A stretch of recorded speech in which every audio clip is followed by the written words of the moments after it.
So for me, that poem really draws me inward. And then there's another practice that really helps me feel more expansive, where we use the image of a smile.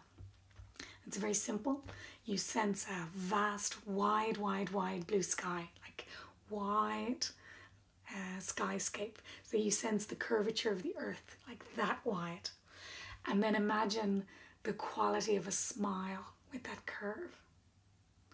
Just this wide, kind, smiling sky. And when you have a sense of it, you just draw that sense of smiling into your lips, so allow it to play around your mouth, this sense of smiling. And if you find it difficult to smile, you can try to not smile and then see if that churns up more energy. And then sensing the smiling energy in your lips, your mouth, your jaw. Bring it up to your eyes. How do your eyes feel when you're smiling? Sensing it in your throat, your chest.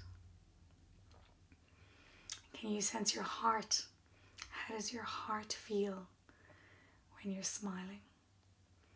This warm, joyous, maybe excited. It's very radiant energy. And you can imagine with your heart beating that it just pulses this quality of a smile, this warm, smiling energy out through your whole body, just radiating out. So when I find I have a very busy mind, or if I'm hooked with thinking, the sense of something the size of the sky really helps me to feel bigger than myself.